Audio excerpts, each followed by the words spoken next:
Padre Santo, te damos muchísimas gracias por el día de hoy. Te damos gracias porque vamos a comenzar un estudio, el último estudio del año. Te queremos pedir que tú lo bendigas y que tú permitas, Padre mío, que este estudio pueda ser de edificación. Manténnos concentrados, Señor, y tú guía a Miguel en cada una de las palabras que va a compartirnos para que sean de bendición y de aliento. Y te queremos pedir esto en el nombre de tu Hijo Jesús. Amén. Amén. Bueno, entonces, recuerden, estamos todavía dentro de el estudio que se necesita para ser un creyente victorioso. El subtema que vamos a ver hoy es el dolor y el sufrimiento. Entonces, eh, nosotros tenemos que saber que la causa principal por la cual sufrimos, tenemos dolor, morimos, nos enfermamos, es por la caída desde Adán y Eva, por la desobediencia, la caída de la humanidad. O sea, hay personas que dicen, no, es que a lo mejor yo si hubiera vencido, hubiera obedecido, pero no. Adán y Eva no tenían pecado, no tenían pecado antes de desobedecer, y nadie como ellos pudo haber tenido la victoria. Y si ellos no la tuvieron, nadie lo hubiéramos tenido. Entonces, pues nosotros, desde entonces, todos los seres humanos heredamos esa naturaleza rebelde y contradictora, que en realidad es lo que nos impide amar a Dios, nos impide obedecerlo porque ya estamos afectados. Entonces, ¿qué pasa con el pecado? El pecado al principio parece ofrecer libertad, mira, diviértete, haz lo que te plazca, etcétera. Pero esa libertad, para hacer cualquier cosa que queramos, poco a poco nos va a llevar a una gran esclavitud. Y nosotros, y todo el deseo de lo que queríamos que fuera se convierte en frustración, porque recuerden ustedes, el vacío que el hombre sin Cristo tiene es del tamaño de Dios. Una vez que nosotros nos convertimos, tenemos todavía esa naturaleza opositora, y entonces empiezan esas luchas. La que nosotros atendamos principalmente es la que va a florecer en nosotros. O sea, podríamos decir, tú no tienes nada que hacer más que seguir tu vida para que seas gobernado por tu naturaleza, por tu carne, ¿no? Tu naturaleza rebelde, los rezagos de tu naturaleza, si es que ya naciste de nuevo.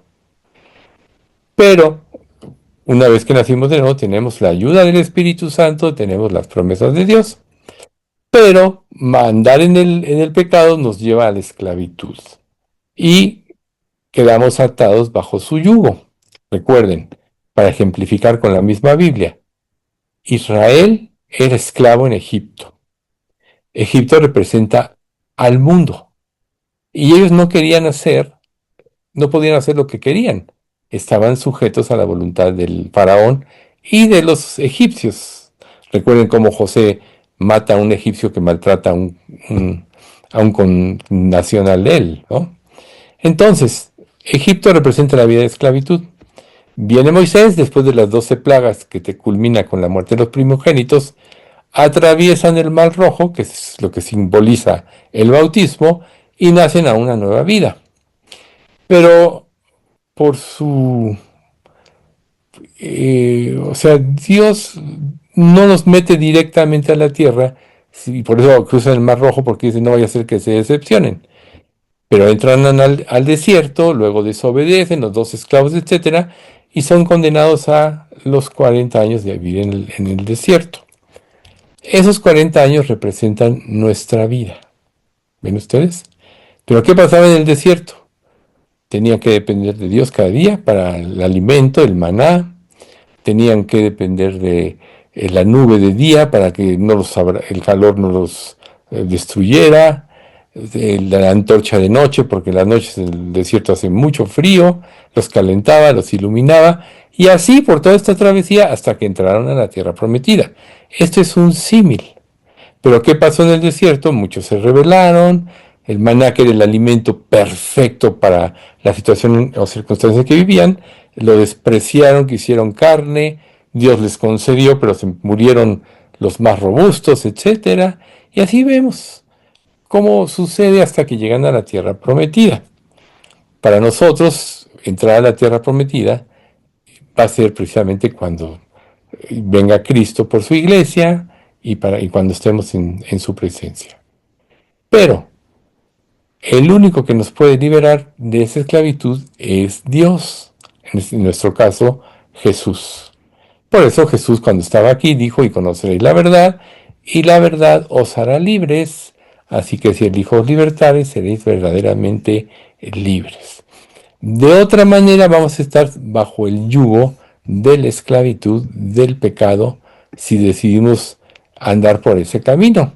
Entonces, por eso Dios nos dio el Espíritu para que nos hiciera entender lo profundo de la vida espiritual de la palabra de Dios, para que nos diera la fuerza para obedecer, etcétera. Él nos equipó, ¿no? Ahí tenemos la armadura divina en Efesios 6, nos equipó para que pudiéramos vencer. Entonces, Dios nos da libertad, pero la libertad que nos da no es para hacer cualquier cosa que queramos, sino para hacer lo que Él sabe que es lo mejor para nosotros. Recuerden algo muy importante. Dios nos crió a nosotros. Él puso todos nuestros sentidos, etcétera, nuestros órganos, y lo que Él hizo en nosotros era para poder disfrutar viviendo en una comunión con Él. Nadie mejor que Dios sabe cómo funcionamos, nadie mejor sabe que Dios sabe qué es lo que realmente satisface nuestra alma, que es lo primero, nuestro corazón. Así que salirnos de la guía de Él, o sea, pedir la libertad, como la pidió Israel, como prácticamente Adán y Eva ejercieron su libertad para desobedecer, va a traer un caos en nuestra vida. Pero cuando nosotros usamos esa libertad para hacer la voluntad, aún en nuestras oraciones se va a ver reflejado ese deseo y ese propósito.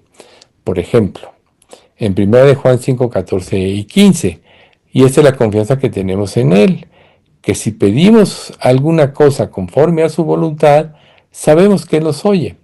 Y si sabemos que Él nos oye en cualquiera cosa que pidamos, sabemos que tenemos las peticiones que hayamos hecho. Pero si se fijan aquí, el detalle es, si pedimos alguna cosa conforme a su voluntad, no conforme a nuestra voluntad, ¿ven ustedes? O sea, lo que nos lleva a la libertad es la voluntad de Dios, porque la voluntad de Dios, ya lo sabemos, es buena, es agradable y es perfecta. Y nadie mejor que Dios sabe lo que a nosotros nos conviene. Por eso podría decirse que cuando nosotros nos convertimos a Cristo, le entregamos nuestra vida y entonces Él ya la empieza a gobernar, como dice Efesios 6:20, que dice, bueno, no, el 19, o no sabéis que vuestro cuerpo es templo del Espíritu Santo, el cual está en vosotros, el cual tenéis de Dios y que no sois vuestros. Luego el 20, glorificad pues a Dios en vuestro cuerpo y vuestro espíritu, los cuales son de Dios. Cuando nosotros nos convertimos a Cristo, le entregamos nuestra vida, aunque toda alma le pertenece, según dice el Antiguo Testamento, el amor no se puede manifestar a menos que haya una reciprocidad. Entonces, cuando nosotros como creyentes entendemos nuestra condición pecaminosa, estamos hastiados del pecado, ya no queremos vivir esta vida, etcétera, entonces vamos a Cristo, nos arrepentimos, Él nos da la fe que salva. De hecho, el Espíritu Santo, para que nos podamos arrepentir, ya nos cambió la mente, si no nos podríamos arrepentir. ¿Sí? Y esto va relacionado, no voy a ahondar mucho en este tema, pero esto va relacionado con que seamos ovejas de Dios. Recuerden, todo lo que el Padre me da vendrá a mí, y al que a mí viene no le echo fuera. Entonces, lo que el Padre le da a Cristo es aquellos que Él selecciona, porque todos tienen la opción del testamento. Pero ¿quién es el que puede convertirse, el que responde al llamado de Dios? ¿No? Si se humillare mi pueblo, sobre el cual es invocado mi nombre, y oraren y se arrepintieren de sus malos caminos, entonces yo perdonaré sus pecados y sanaré su tierra, pues es un símil de tu vida, ¿no? Entonces, La libertad que podemos experimentar en Cristo va relacionada con la voluntad de Dios. Entonces, la verdadera libertad consiste no en hacer lo que tú quieres, ya vimos la vida de comodidad, sino en hacer lo que Dios dice y seguir su dirección. Por eso muchos creyentes fracasan y se decepcionan, porque vienen a Cristo equivocadamente, bueno, pseudo creyentes, ¿verdad? Pensando que les va a liberar de sus problemas, que los va a hacer felices para que hagan lo que quieran, y resulta que no es así. Pero, cuál es la receta a esta medicina? ¿Cuál es el principio, más que receta? Lo que Dios le dijo a Josué. Estamos hablando hace rato de que al terminar los 40 años, entonces Moisés, como se reveló en el segundo incidente de Meriba, dijo, tú no vas a entrar a la tierra, será Josué, ¿no? Tu servidor, que estaba bien consagrado, Josué, y fue de los 2 espías que respondió bien, etcétera. Pero le dicen Josué 1:8, que la mayoría se saben de memoria: nunca se apartará de tu boca este libro de la ley, sino que de día y de noche meditarás en él, tener la palabra morada en tu corazón, para que guardes y hagas guardes y hagas conforme a todo lo que en él esté escrito, obediencia, porque entonces harás prosperar tu camino y todo te saldrá bien. ¿Ven ustedes? Ahí están todos los principios en este pasaje. No se aparte de tu boca el libro de la ley. Medita de día y de noche. Es decir, que la palabra de Dios debe llenar tu mente y tu corazón. Luego viene la obediencia, que es lo que te hace discernir en forma más profunda las verdades de la Biblia. Y entonces dice, entonces Dios hará prosperar tu camino y todo te saldrá bien. Pero ¿qué prosperidad? ¿De qué prosperidad estamos hablando? De la prosperidad espiritual, del cumplimiento de las obras que Él preparó de antemano para que andemos en ellas. ¿Ven? No de tu voluntad o de tus deseos egoístas de autosatisfacción. Así que cuando nosotros vamos a Cristo y deseamos su dirección porque le entregamos nuestra vida, y entonces recibimos lo mejor de Él. ¿Qué es lo mejor de Él? Él nos lo expresa en Efesios 3:20. Y aquel que es poderoso para hacer todas las cosas mucho más abundantemente de lo que pedimos o entendemos, según el poder que actúe en nosotros. Dicho de otra manera, Él siempre está viendo nuestro crecimiento espiritual. Él sabe que cuando una persona sacia su alma con la palabra de Dios, con comunión con Dios, no necesita nada más. Cuando hay pecado se experimenta un vacío, y entonces, si no hay arrepentimiento y la gente no se vuelve a Dios, entonces el vacío se va incrementando y la insatisfacción va aumentando, la incertidumbre, el hambre y los deseos de este mundo van también creciendo, hasta que la gente se arrepiente y vuelve a Dios. Cuando vuelve a Dios, entonces Dios le muestra que la verdadera satisfacción no está en nada material, sino en vivir en comunión con Él y hacer su voluntad. Si nosotros como creyentes entendemos esto, vamos a tener la capacidad de renunciar a las cosas de esta vida. Ahora, Dios nos puede dar aún el deseo de nuestro corazón, lo dice el Salmo 38:9, ¿no?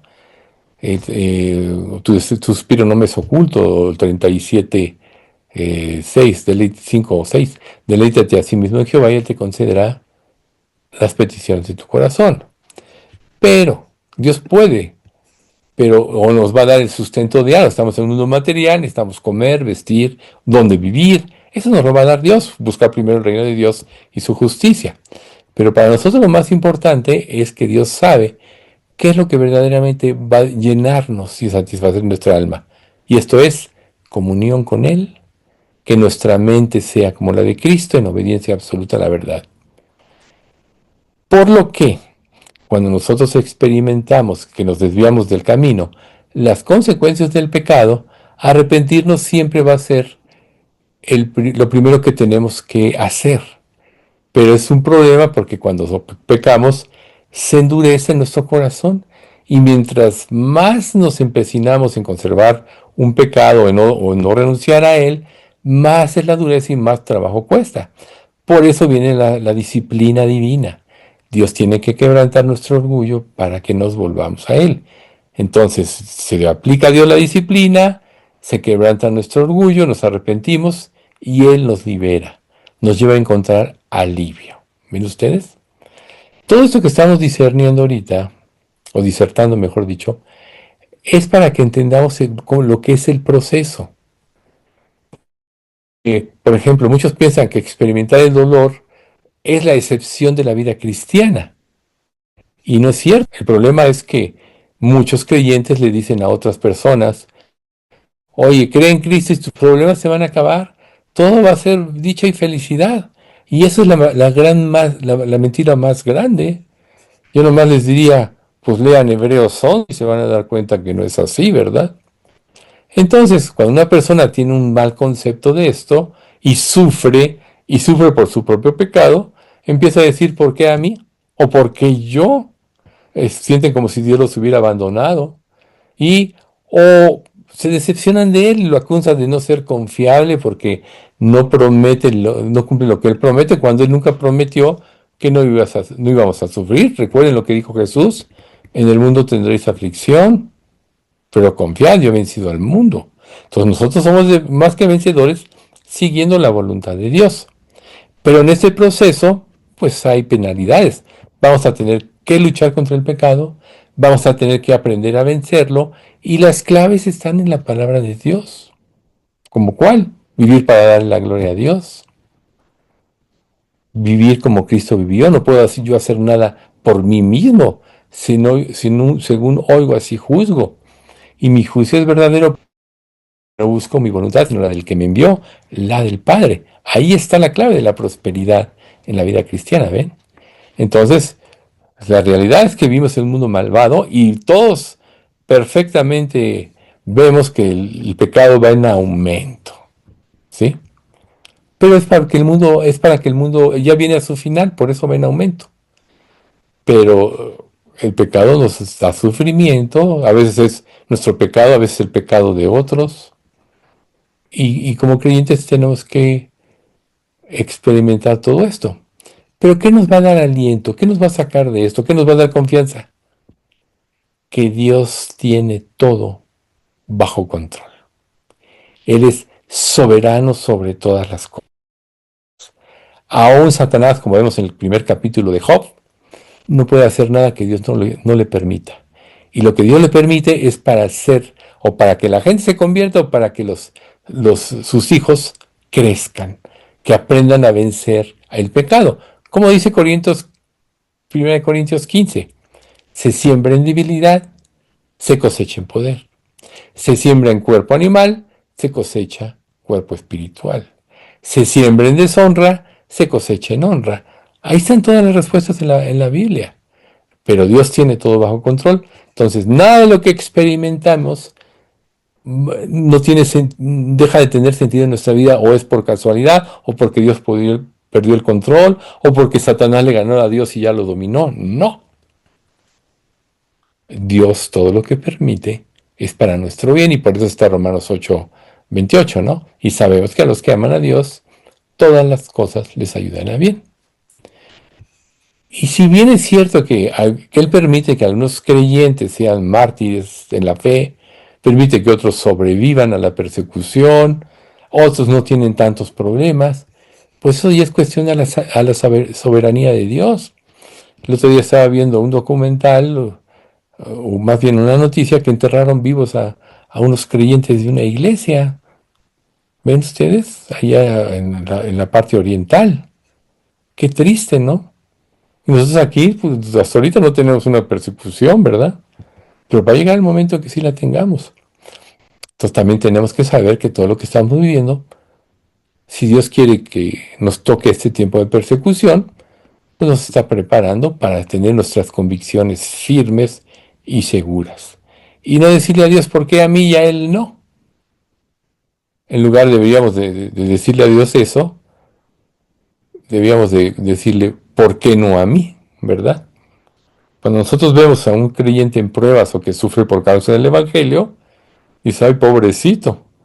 Pero ¿quién de nosotros ha dicho, ¿por qué no a mí? ¿Ven ustedes? Ese es el cambio de mentalidad. Entonces, nuestra fe y los valores de este mundo van camino al enfrentamiento. Recuerden, Primera de Timoteo 3:12, y también todo el que quiera vivir piadosamente en el nombre de Cristo padecerá persecución. ¿Ven ustedes? Pero ¿qué pasa si nosotros concientizamos lo que dice la Biblia? Sabemos que van a venir pruebas, ¿no? Porque es necesario que en Hechos que a través de muchas pruebas entremos al reino de Dios. Las pruebas son para formar a Cristo en nosotros, ¿no? Entonces, si nosotros sabemos que puede venir dolor y sufrimiento en nuestra vida, pero que es para bien, no nos sorprenderemos cuando esto nos golpee. Por eso es que tenemos que anticiparnos a las cosas. Tienes que cuestionarte cuando veas sufrir a otro creyente o aunque no veas, ¿qué pasaría si a mí me pasa esto?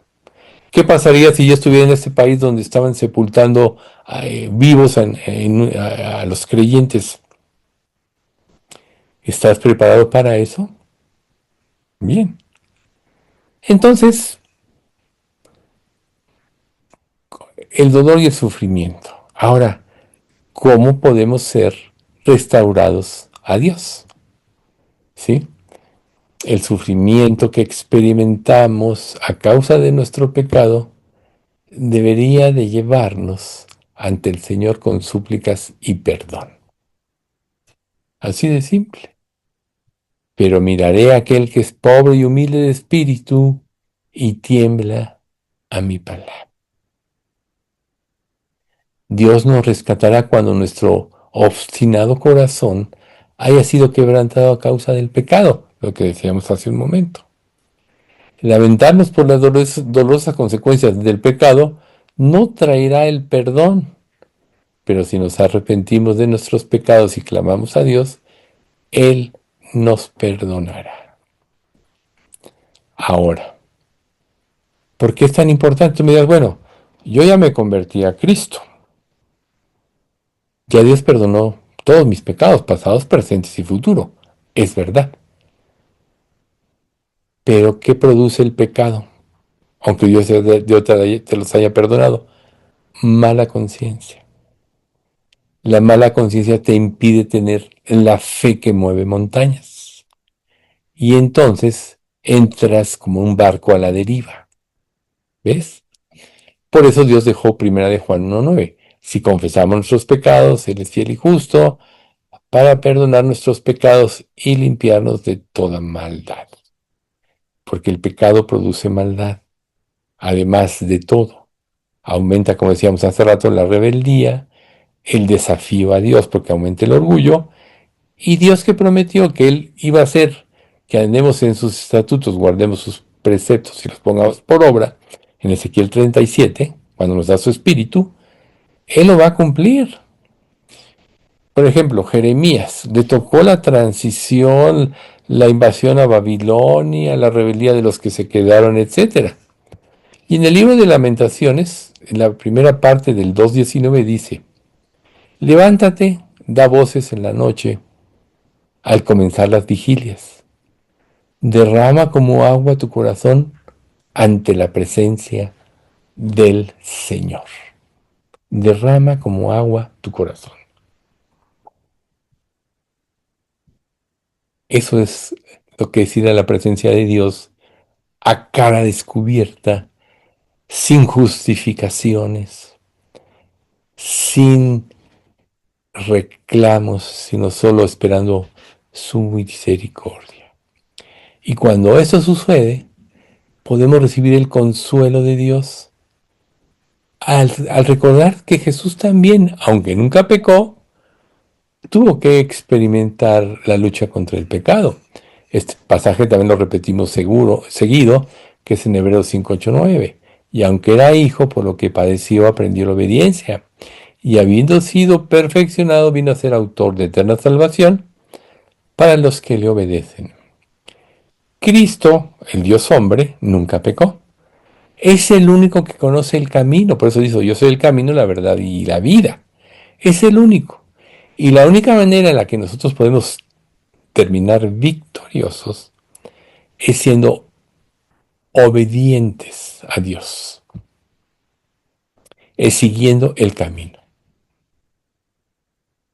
Si Él, o sea, si Él padeció cuando como ser humano, también quiere decir que Él entiende nuestros temores, sabe cuáles son nuestras debilidades, Él las experimentó y nuestras desilusiones.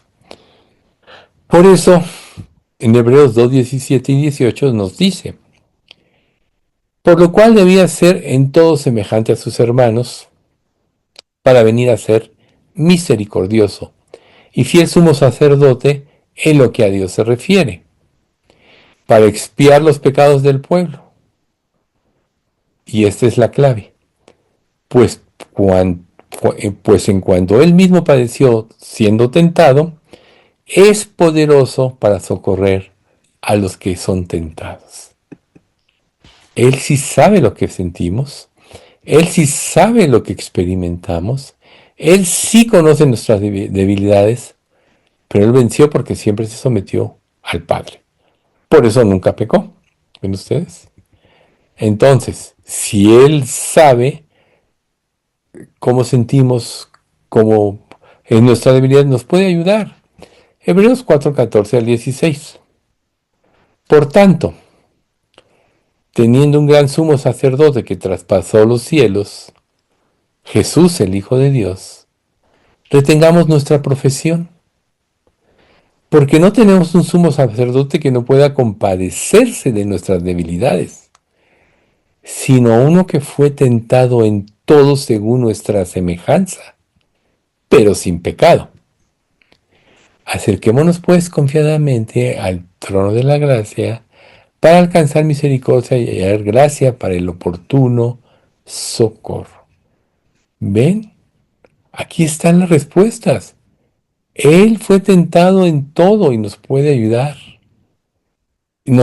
Y por eso nos pide confianza. Por eso es tan importante mantenernos limpios confesando nuestros pecados, porque cuando hay pecado hay duda.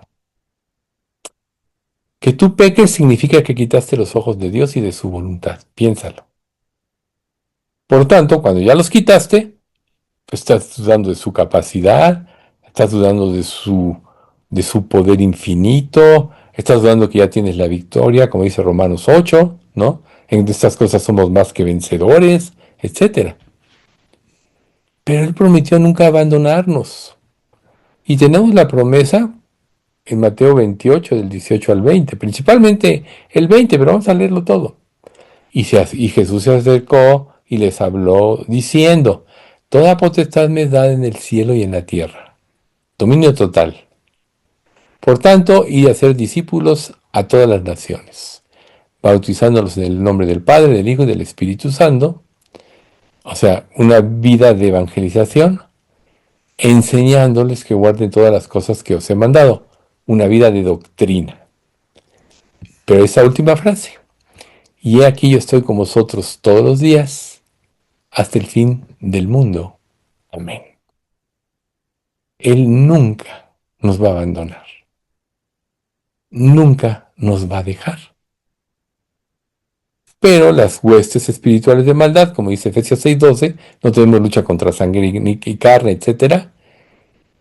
Tratan de oponerse a que confiemos en el amor de Dios porque vamos a funcionar bien. Entonces nos meten duda o nos meten religiosidad. O sea, atacan de diferentes maneras. Levantan el orgullo y levantan la codicia. Tantas cosas suceden aquí, en este tipo de cosas. Pero se nos olvida que Él intercede a favor nuestro. Hebreos 7, 24 y 25. Mas hablando del sumo sacerdote que traspasó los cielos, por cuanto permanece para siempre, tiene un sacerdocio inmutable, por lo cual puede también salvar perpetuamente a los que por él se acercan a Dios, viviendo siempre para interceder por ellos. ¿Ven ustedes? Es lo más maravilloso estar en las manos de Cristo. Por eso en Primera de Juan dice que Él es el abogado defensor, 2:1 en adelante. Entonces, Ahí está el presente siempre. Nada nos puede separar del amor de Cristo. Pero si lo creyéramos, nuestra vida sería muy diferente.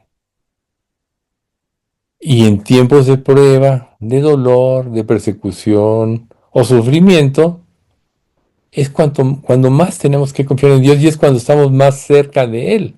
De hecho, por eso en Hebreos 10 del 35 al 39 nos dice, no perdáis vuestra confianza, que tiene grande galardón, porque os es necesaria la paciencia, para que habiendo hecho la voluntad de Dios, obtengáis la promesa.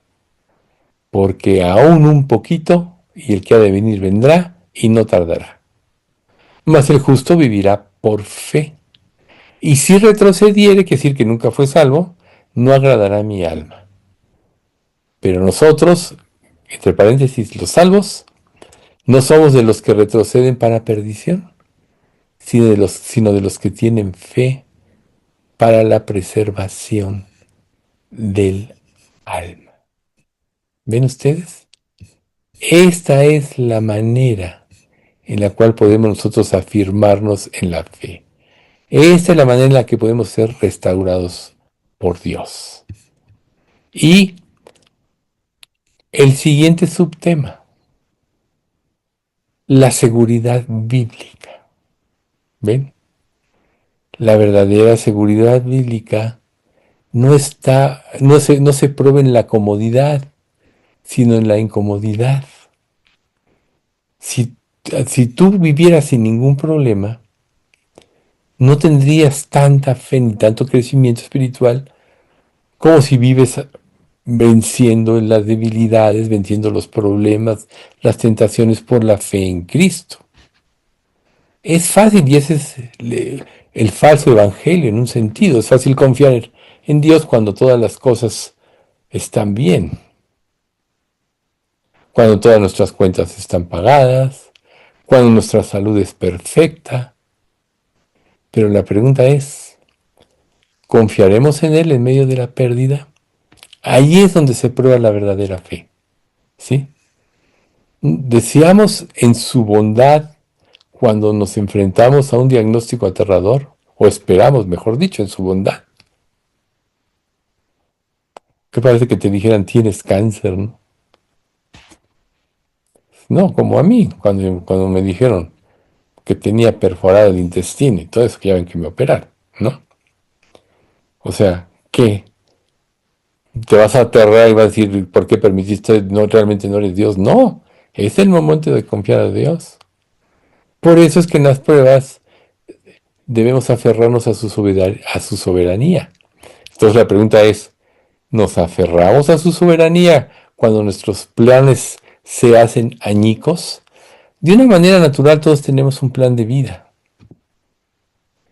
pero la seguridad genuina es una seguridad forjada en el fuego de las pruebas. Si una persona no tiene pruebas no tiene manera de ejercitar su fe. Por eso es que todos seremos probados. Eso dice la misma Biblia. Veamos a Job en medio de la ruina, o sea, perdió todos sus bienes primero, luego la vida de sus hijos, luego su mujer le dijo, maldice a Dios y muérete, ¿no? Pero ¿qué dijo Job? Yo sé que mi Redentor vive. O sea, todos sabemos la historia. Y terminó siendo victorioso. Cuando Dios se le revela totalmente y él puede ver su gloria, de oídas se había oído, mas ahora mis ojos te ven, por tanto me arrepiento y me aborrezco en polvo y ceniza. O sea, el más grande arrepentimiento. O cuando Pablo estaba en la prisión, que dijo, yo sé en quién he creído y estoy seguro que es poderoso para guardar mi depósito para aquel día. O cuando estaban en la cárcel de Filipos, empezaron a cantar himnos y todo, y se abrieron las puertas y todo eso. Y cuando ve el carcelero esto se iba a matar, dice, no, no te mates, todos estamos aquí. Porque confiaban en su Dios. ¿Y qué pasó con este acto de fe? Se convirtió el carcelero y su familia sanó sus heridas, cambió su actitud, ¿ven ustedes? Imagínense que Pablo hubiera dicho, ¿por qué permites? He sido fiel, me han azotado, he padecido un naufragio, yo estoy aquí en esta cárcel, esperan para azotarnos o quizás hasta matarnos al día siguiente. ¿Dónde estás, Dios? Él pudo hacer eso, pero su fe era genuina y se pusieron a cantar alabanzas. Entonces podríamos decir que esta verdadera seguridad es de naturaleza jurídica, no emocional. Casi todas las falsas doctrinas de la actualidad apelan a las emociones. La gente puede quedar extasiada con los himnos, etcétera, pero su vida no cambia porque apelan a las emociones, no a la verdad de la palabra. El verdadero crecimiento no es cómo te sientes, sino es un veredicto que ya ha sido declarado en el tribunal del cielo. Has sido justificado. Si realmente eres hijo de Dios, has sido justificado y nada te puede arrebatar la salvación. Como dice en Hebreos, ¿no?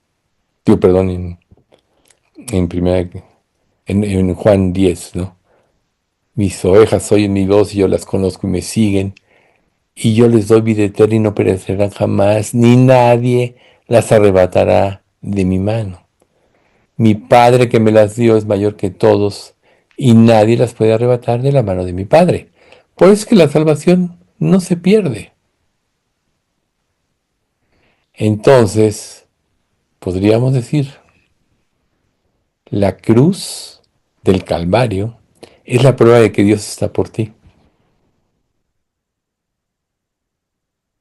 porque Él buscó una solución para que pudiéramos ir a su presencia todos los que creyésemos en Él.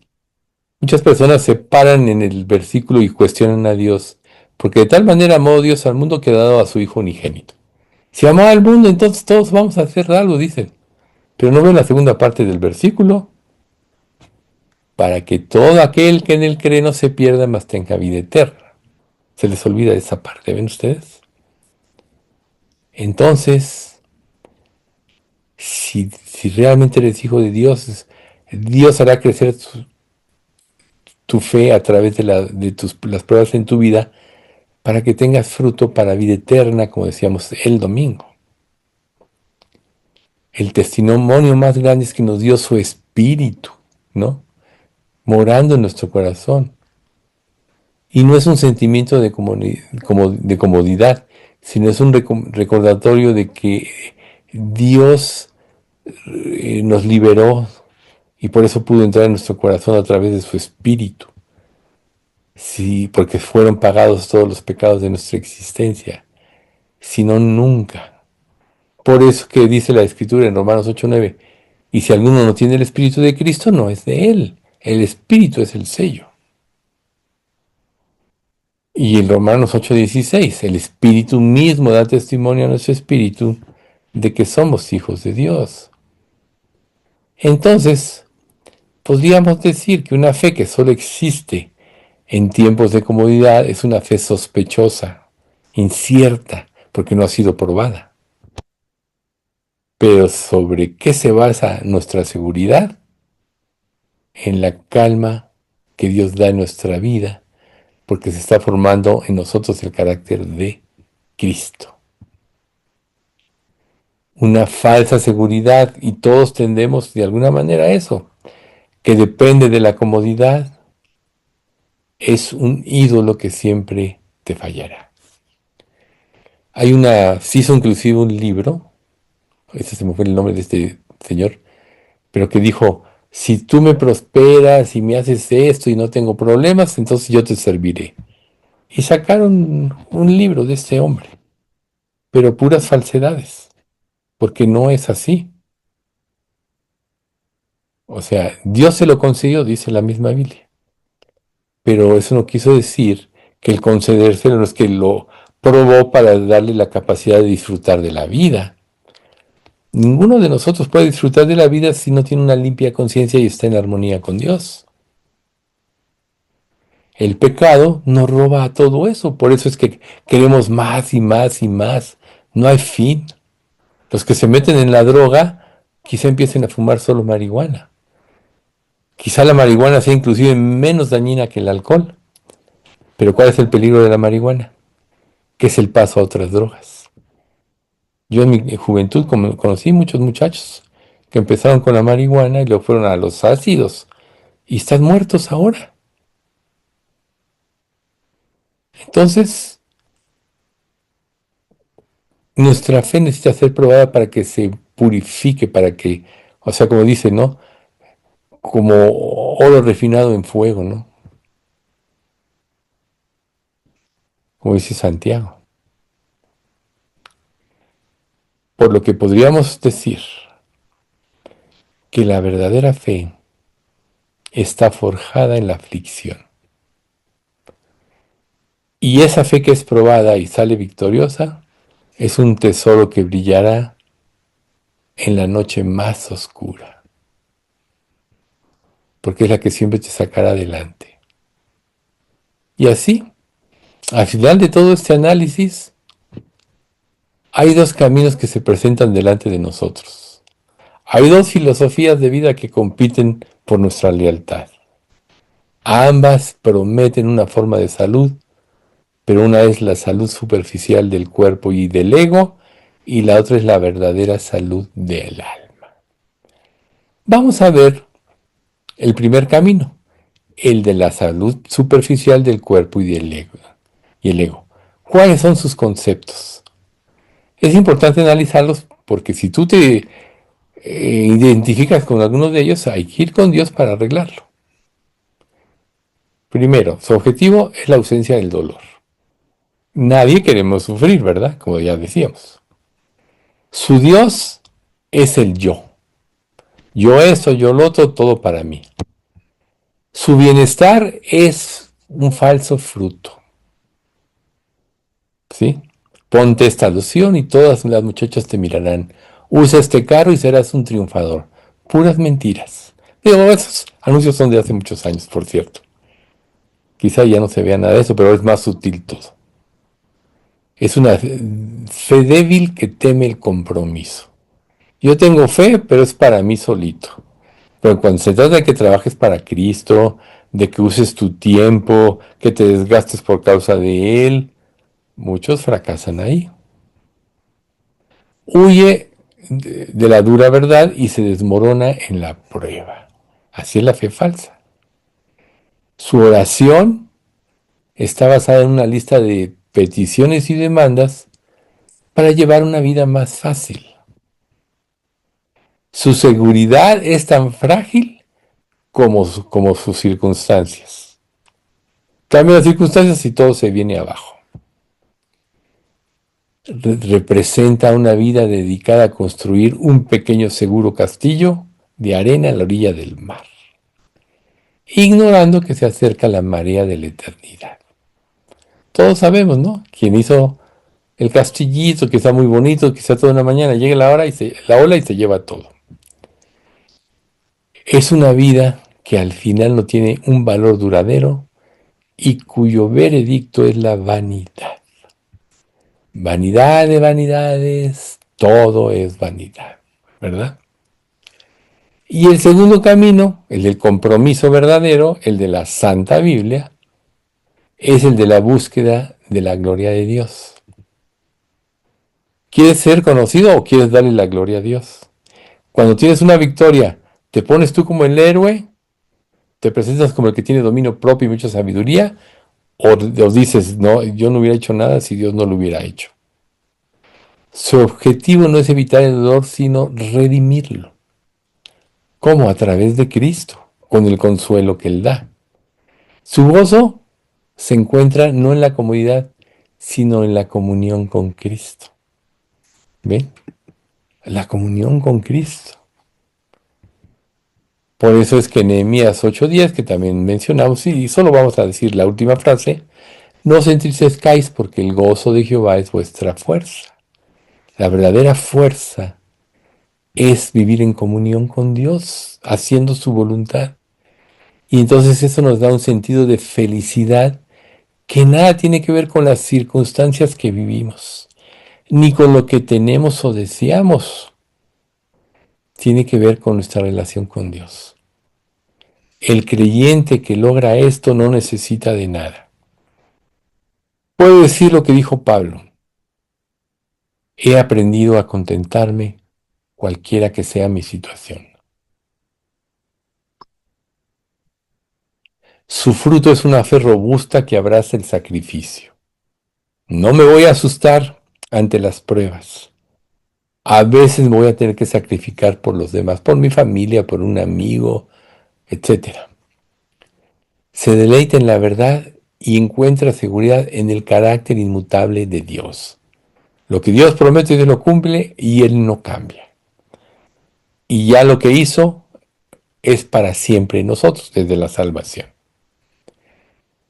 Su oración es una rendición a la providencia soberana, a la voluntad de Dios. ¿Ves? Es la vida del peregrino que viaja ligero con los ojos puestos en herencia celestial. Este mundo, Jesús dijo, ¿no? Repito, tendréis aflicción. Te- este mundo te causa, o sea, Dios sabe lo que necesitas y te lo va a dar porque nos ama. Pero que vivas por eso va a traer aflicción a tu vida.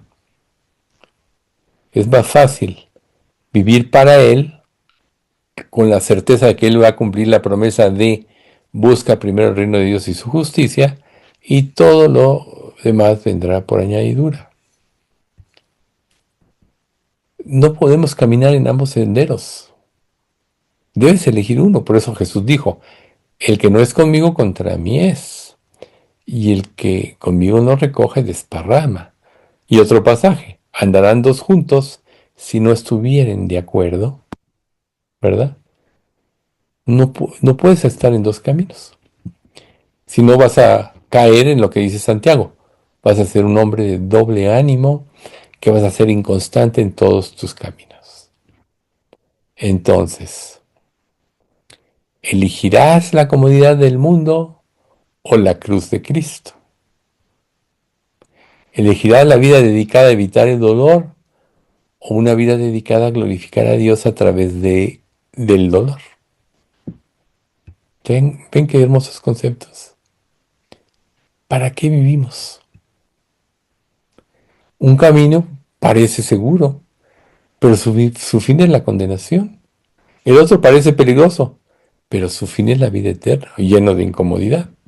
Proverbios 14:12, ¿no? Hay camino que al hombre le parece derecho, pero su fin es camino de muerte.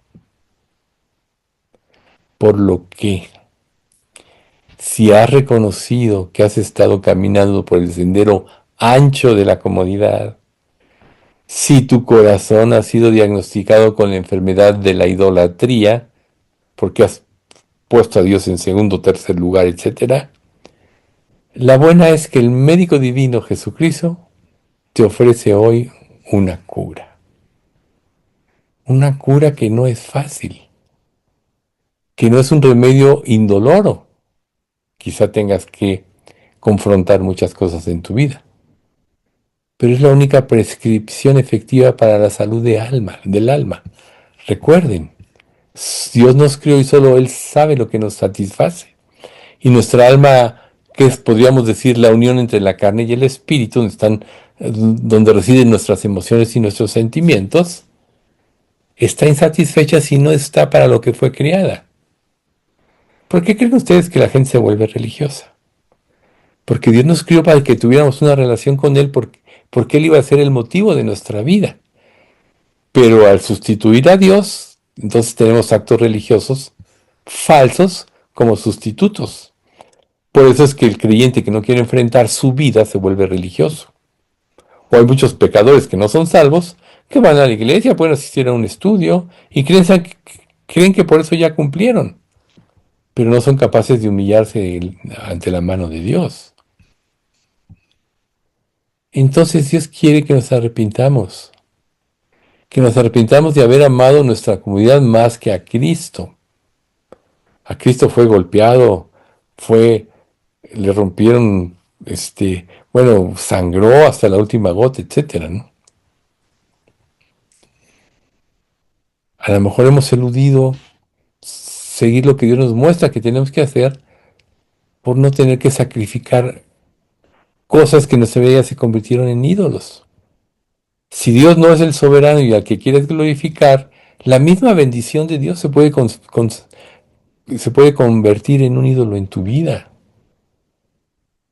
Pero si tú lo confiesas, si confiesas que has construido una vida en torno para evitar el dolor, entonces tienes que abandonar cualquier cosa que se oponga a que tú lleves una vida superficial, una paz mentirosa, y que por la fe abraces o abracemos la cruz. Tenemos que aceptar el llamado de Cristo, que es negarnos a nosotros mismos, sufrir por su causa, por ser fieles, por dar testimonio. Muchos por evitar persecución ya dejan de dar testimonio. A lo mejor al inicio de su vida cristiana hablaban mucho de Cristo y todo, pero ahora ya ni dicen nada, ya ni hablan, ya ni confrontan. Una vida verdadera, una vida que se vive de Cristo, muchas veces no necesita palabras, porque su santidad pone en evidencia el pecado de otros. No nos cansemos de dar testimonio. Quizás sea la única forma en que algunos sean arrebatados del fuego del infierno.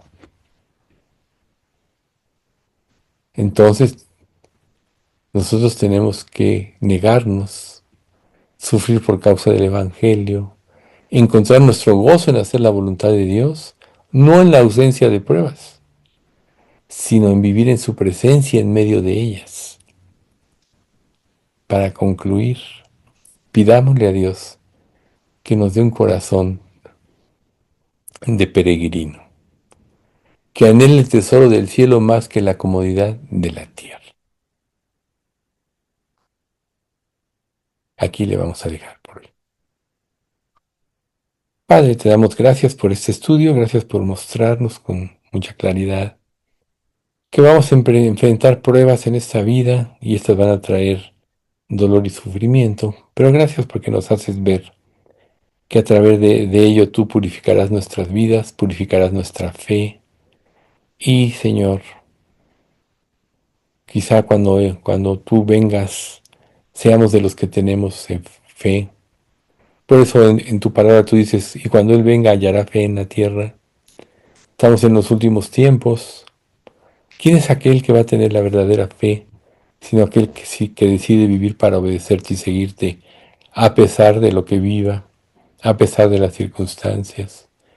Que su corazón, su mente están dedicadas a ti. Queremos ser de ellos, Señor. No queremos dejar de ser usados por ti, ni dejar de dar un testimonio de ti. Danos, Señor, esa fuerza interna, espiritual, que nos lleve a cumplir tu voluntad. Danos o desarrolla al máximo la mente de Cristo en nosotros, para que cuando estemos en tu presencia no salgamos avergonzados, sino que te glorifiquemos con ello. Padre, haznos aquilatar cada día más el tesoro que nos has dado en tu palabra. Es el verdadero tesoro. Que así la tratemos, la cuidemos, la respetemos, la honremos, la apropiemos a tal grado que sea parte de nuestra mente y de nuestra vida. Haz esto en lo personal y como iglesia, Señor, y manténnos como una iglesia fiel y sana en la sana doctrina. Sabemos, Padre, que a ti no te importan los números, sino la fidelidad. Y queremos que nos hayas siendo fieles en tu venida, que sabemos que está cerca. Solo tú sabes cuándo vendrás, porque tuyos son los tiempos y las sazones. Pero mientras estemos aquí, danos esa convicción de vivir de esta manera. Padre, fortalécenos en las pruebas que cada uno está viviendo, fortalécenos en la salud que muchos están padeciendo, y danos victoria en Cristo. Te pedimos todo esto en nombre de Cristo Jesús.